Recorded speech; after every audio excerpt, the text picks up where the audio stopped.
Merhaba arkadaşlar. Bugünkü videomda en kolay ve zarif tığ işi menekşe çiçeği yapacağız. Çiçeğin yapılışında koton iplikler ile 2,20 milimetre tığ kullanacağız. Çiçeğin yapılışına sarı renk ile sihirli halka yaparak başlayalım. Bir zincir, halkanın içerisine 6 tane sık iğne yapalım.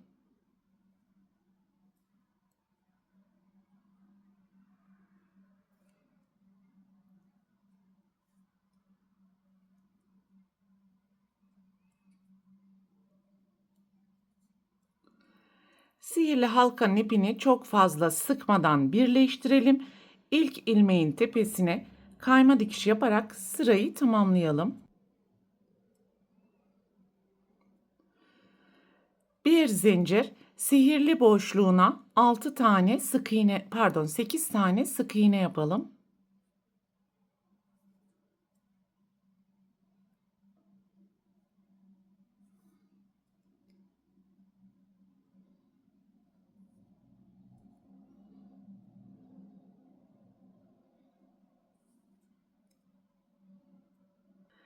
Sekiz tane sık iğneyi yaptıktan sonra ilk ilmeğin tepesine kayma dikişi yapalım.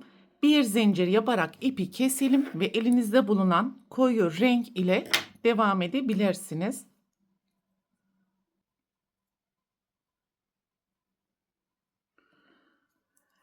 Herhangi bir ilmeğin tepesinden ipi sabitleyelim.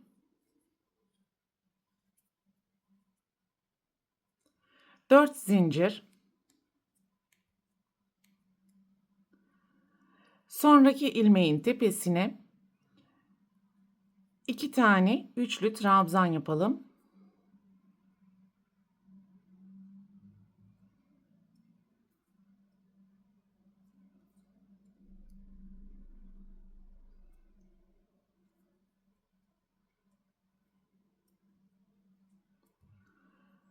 Sonraki ilmeğin tepesine 3 tane üçlü trabzan.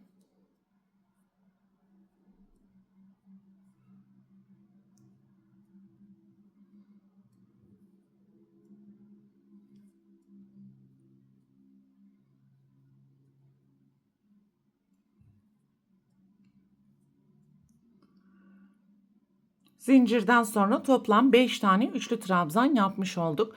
4 zincir. Sonraki ilmeğin tepesine kayma dikişi. 4 zincir. Birinci yaprakta yaptığımız işlemleri tekrar edelim. Sonraki ilmeğin tepesine önce 2 tane üçlü trabzan.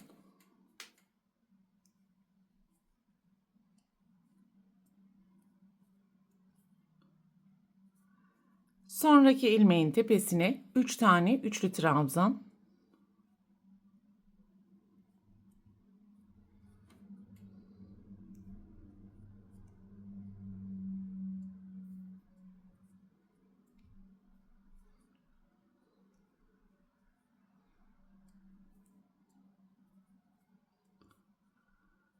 Dört zincir. Sonraki ilmeğin tepesine kayma dikişi. 4 zincir. Birinci, ikinci yaprakta yapmış olduğumuz işlemleri son kez tekrar edelim. Sıranın sonuna geldiğimiz zaman 4 zincir. İlk ipi sabitlemiş olduğumuz nokta içerisine kayma dikişi yapalım. Bir zincir yaparak ipi keselim.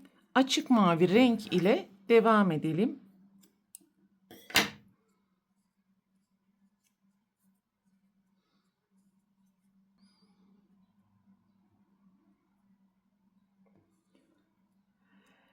Herhangi bir iki grup ortasında yapmış olduğumuz kayma dikişinin tepesinden ipi sabitleyerek sık iğne yapalım.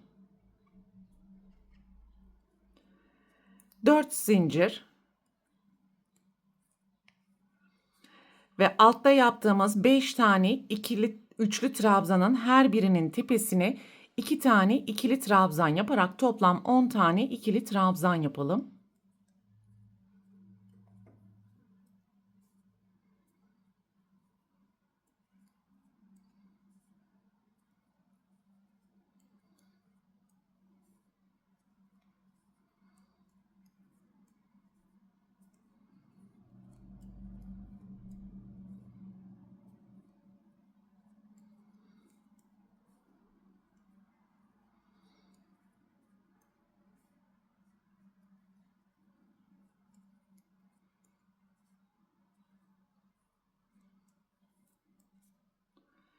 4 zincir.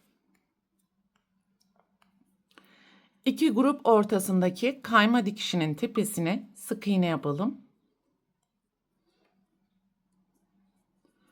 4 zincir. Altta yaptığımız 5 tane üçlü trabzanın her birinin tepesine 2 tane ikili trabzan yaparak 10 tane ikili trabzan yapacağız.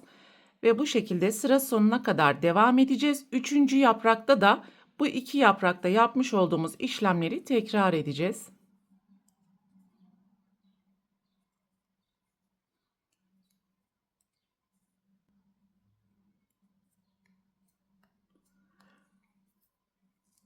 Dört zincir yapalım ve 2 grubun ortasına sık iğne yaptıktan sonra 3. yaprakta da aynı işlemi tekrar edelim. Sıranın sonuna geldiğimiz zaman 4 zincir. İlk ipi sabitlemiş olduğumuz ilmeğin tepesine kayma dikişi yapalım. Bir zincir yaparak ipi keselim ve arka taraftaki ilmeklerin arasından gizleyelim.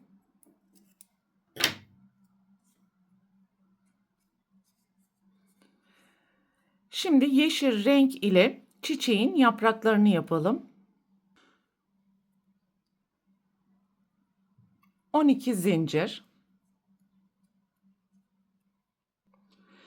İkinci zincirin içerisine sık iğne. Sonraki zincirin içerisine yarım trabzan. Yan yana 2 tane ikili trabzan.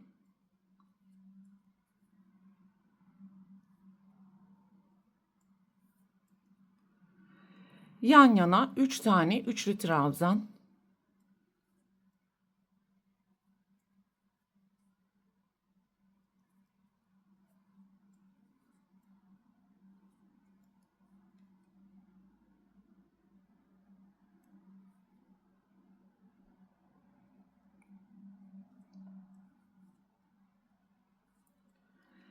Yan yana 2 tane ikili trabzan.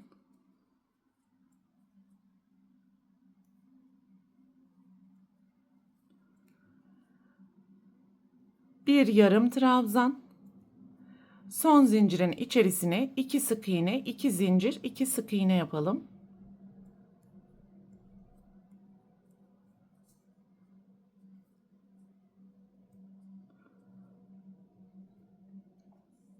Ve şimdi burada yapmış olduğumuz sıralamanın aynısını tekrar edeceğiz. İlk ilmeğin tepesinden başlayarak yarım trabzan, 2 tane ikili trabzan, 3 tane üçlü trabzan, 2 tane ikili trabzan ve yarım trabzan yapalım.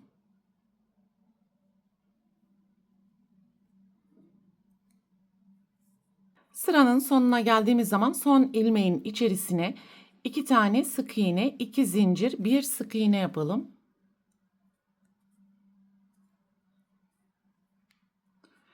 İlk ilmeğin tepesine kayma dikişi, bir zincir yaparak ipi keselim. Arka taraftaki ilmeklerin arasından gizleyelim. Burada anlatmış olduğum tüm kurallara dikkat ederek toplam 2 tane yaprak oluşturalım arkadaşlar.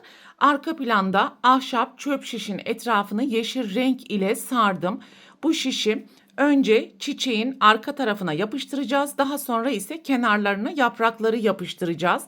Bu yapraktan 2 tane değil 3 tane örerek çiçeğin arka tarafından bu şekilde yapıştırma işlemini yapabilir ve her türlü örgülerinizi süslemekte de kullanabilirsiniz.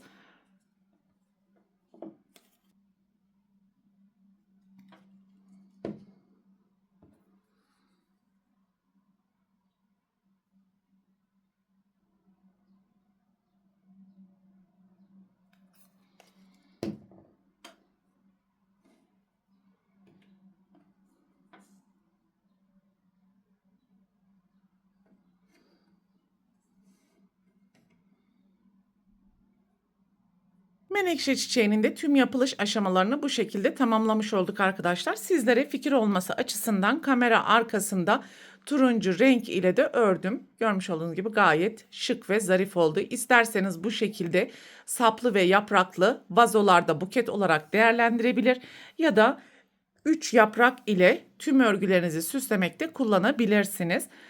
Bu videoda anlatacaklarım bunlardan ibaretti. Sonraki eğitim videosunda görüşene dek lütfen kanalıma abone olarak videomu beğenmeyi ve düşüncelerinizi yorumlar kısmında belirtmeyi unutmayın. Hoşça kalın.